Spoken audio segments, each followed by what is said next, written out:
স্ট্রোকের রোগী এখানে প্রতিনিয়ত চিকিৎসা নেই। আর সমস্যা হইতে পারে, সেটা সুষ্ঠু সমাধান করে তাদেরকে অপসারণ করা হোক। হাসপাতাল কেন বন্ধ হবে? বাংলাদেশের প্রতিটা হাসপাতালে এর থেকে বেশি অনিয়ম, দুর্নীতির শেষ নাই। ধান্দাবাজি করে বেড়ায় সব জায়গায়, ধান্দাবাজি করার জায়গা পায় না। বন্ধ করবে কেন হাসপাতাল? হাসপাতাল বন্ধ করলে সমাজে এতগুলো মানুষের কর্মসংস্থান কোথায় হবে? যারা এখানে চাকরি করে তাদের পরিবারের কি হবে? এইটা দায়ভার আগে সরকার ব্যবস্থা করে তারপর হাসপাতাল বন্ধ করুক। এতগুলো রুগী কোথায় যাবে? এদের সেবা কে দিবে? এখানে আসলে অ্যাডভান্স করতে হয় না, ভর্তির সাথে সাথে ভর্তি হয়, একটা ব্যবস্থা হয়তো এই জায়গায় ন্যূনতম মানে আপনার খরচে এখানে চিকিৎসা হয় মানুষের। এতটুকুন জ্ঞান বুদ্ধি নাই বাঙালি, এত জঘন্য এরা।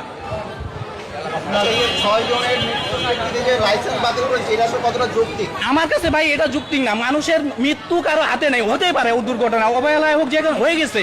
যারা এর সাথে সংশ্লিষ্ট আছে অবহেলা, তাদের বিরুদ্ধে ব্যবস্থা অপসারণ করুক। হাসপাতাল কেন বন্ধ করবে? এটা কোনো যুক্তিসঙ্গত কথা নাই, হতে পারে না ভাই।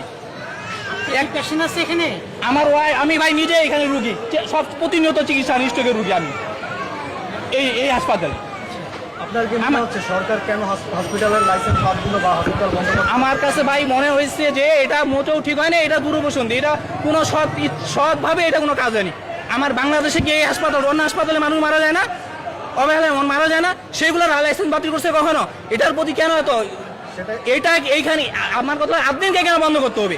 যারা এর সাথে অবহেলায়, যাদের কারণে যদি ত্রুটি বিচ্যুতি হয়ে থাকে, সেটা সংশোধন করে তাদের শাস্তির আওতায় আনা হোক। আমার কথা হলে হাসপাতাল বন্ধ করা যাবে না, হাসপাতাল বন্ধ করা যাবে না। আমার কথা, হাসপাতাল বন্ধ করা যাবে না ভাই। এরা, আমার কথা হলো, এরা দেশের মানুষকে অতিষ্ঠ করে তুলছে। দেশের স্বাস্থ্য খাতটা শেষ ভাই, সেই দিকে কোনো নজর নাই দেশের স্বাস্থ্যমন্ত্রী থেকে শুরু করে কারো। শুধু কোথায় কি বন্ধ করা হবে, কোথায় খাইতে হবে, ধান্দা ছাড়া এদের কিছু নেই। অবশ্যই ভাই, অবশ্যই আক্রোশে করা হয়েছে, কোনো যুক্তিসঙ্গত কারণে। আপনি কি মনে করেন বাংলাদেশে অন্য হাসপাতালে শিশু মারা যায় না? যায় না? লাইসেন্স কোনটা বাতিল করছে আমাকে দেখান তো। আমরা আজ পর্যন্ত একটা বাংলাদেশ হাসপাতালে বন্ধ হয়েছে, এর থেকে তো বেশি আরো অনিয়ম হয়, দুরবস্থা আছে বাংলাদেশ হাসপাতালগুলো। সেটার কোথাও হয়?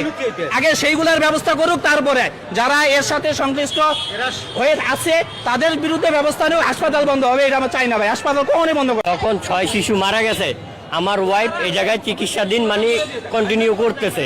তখন আমিও বলছি যে 6টা শিশু মারা গেছে, এখন তোমার পরিকল্পনা কি?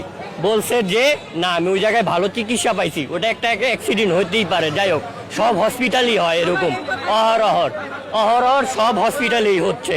কারণ কোনো পদক্ষেপ ঢাকা মেডিকেল কি হচ্ছে না, কুর্মিটলা কি হচ্ছে না, বার্ডেনে কি হচ্ছে না? সব জায়গায় হচ্ছে, দেশের সব জায়গায় হচ্ছে।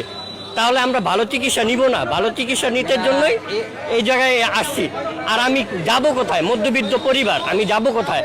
আমার একদিন যদি অন্য জায়গায়, যে আমার বাচ্চা এনআইসিউতে ভর্তি, এখন অন্য অন্য হসপিটালে আমার খরচ পড়বো 30 থেকে 40 হাজার টাকা। আমি এই টাকা পাবো কোথায় বলেন?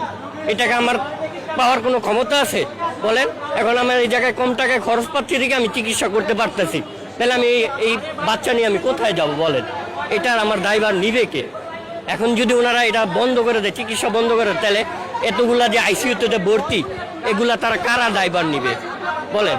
এগুলা কারা দায়ভার নিবে?